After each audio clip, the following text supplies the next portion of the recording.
Okay. Rain gutters should not discharge directly onto the roof covering. What's the answer for that? Running it down to the rain gutter. Is that pretty? No, it's not pretty. I don't know what the answer is. Rain gutter butt ends should not be closer to the brick than 2 inches. The tree should not be closer to the foundation than 25 feet. This neighborhood's full of trees closer to the foundation than 25 feet. It might be a homeowners association thing. That might be something that you don't have much choice to say about.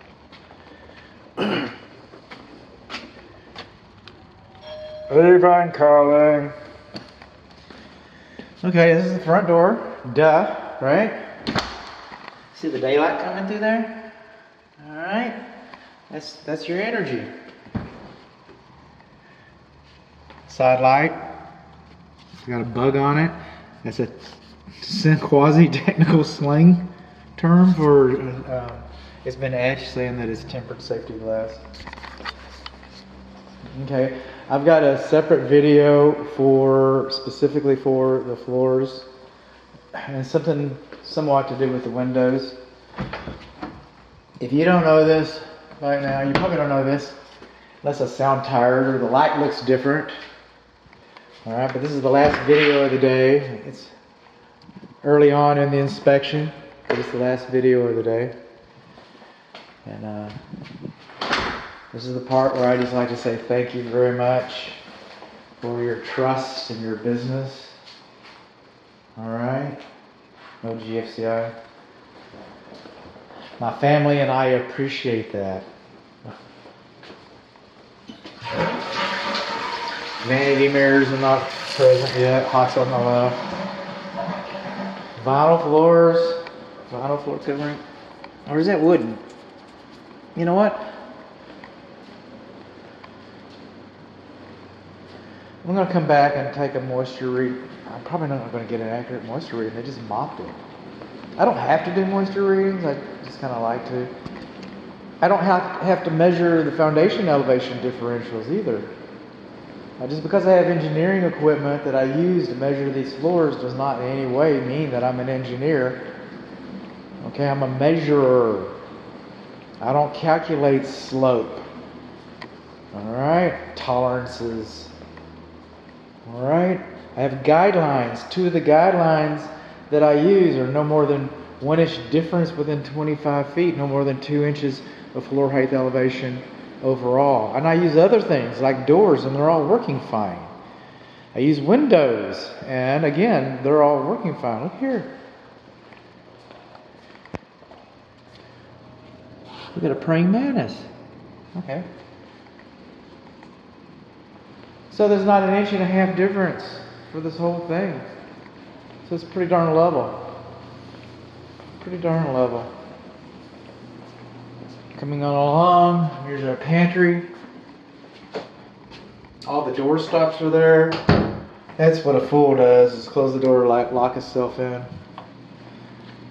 I lucked out.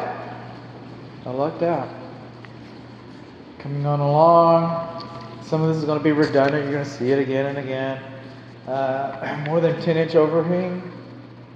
It should have a corbel or some kind of support under there. Receptacle outlets. Sorry, I didn't mean to make it dizzy. Should not be recessed more than 6 inches. Double pane vinyl frame windows.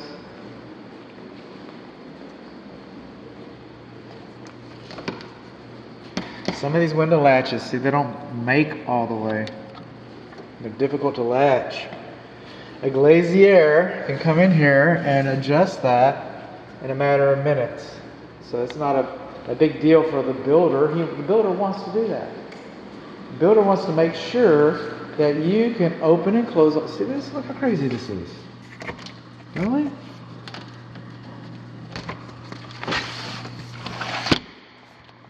That's right? No, that's not right. You don't latch 1/2 of this window. Well, now I can't latch it at all.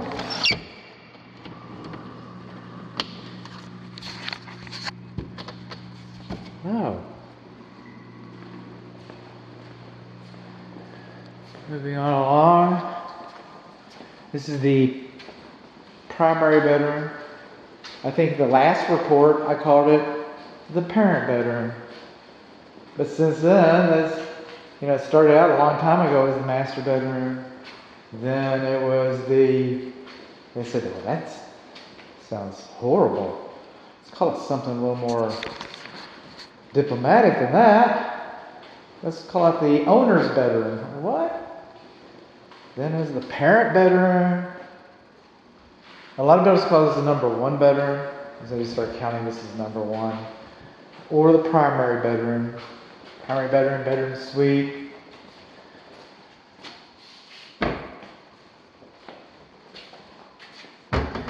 This material only comes, in certain lengths, and sometimes it's better, because that's liable. That seems liable to drive you nuts eventually. Of course, or do you want one out here in the big middle of everything? So there's that.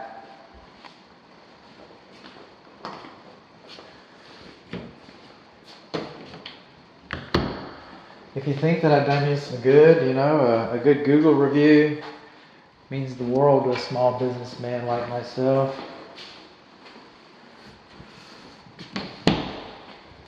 All the doors are open and closing fine. Most of the windows are open and closing fine.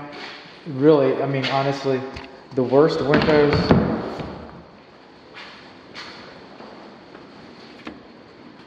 are these over here. But that doesn't mean that there's not problems with all of them.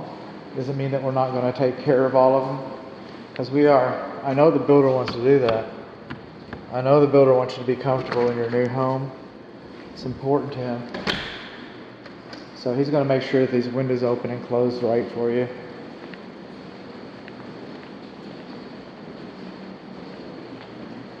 If not this builder, I've heard other builders say that. And I say, no, we want to take care of that. That's what they said. Dishwasher's running like it's supposed to, has an anti-siphon. Works fine.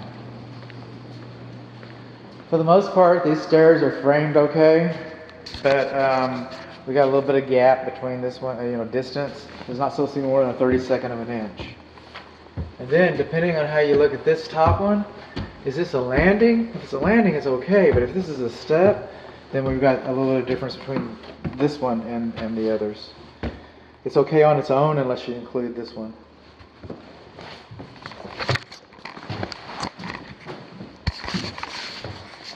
That's how you get up into the attic. It's installed right. We got humps in our floors. The windows are just a shade too close. They're 24 inches. They're 24 inches above the floor, like they're supposed to be. But if you add the carpet, they're most likely not going to be quite 24 inches.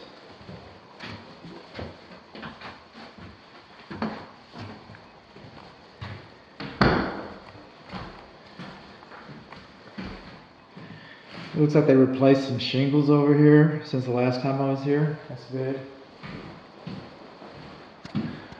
Smoke alarms and smoke and carbon monoxide alarms are where they belong.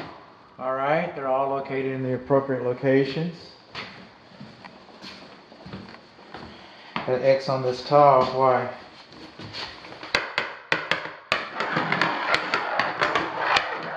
Am I supposed to look up?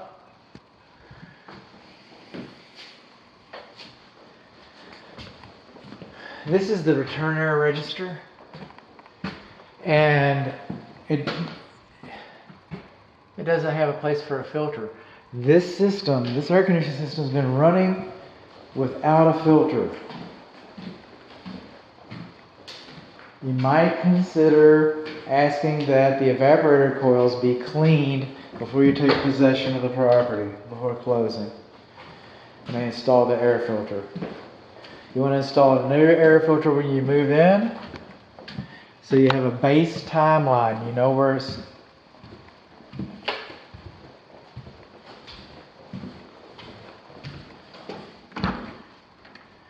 we got an attic video about this. But some of these, look, I got humps in the floor. You're going to feel that through the carpet. If they don't do something, if they don't shim this or float it or something. Some of these butt and side end joints have some pretty significant humps in them. And you don't have to be a super hypersensitive person to feel this. Regular folks are going to feel this. Right in here, up here in the game room.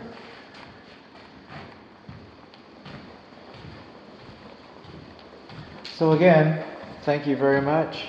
Your business is much appreciated by my family and I.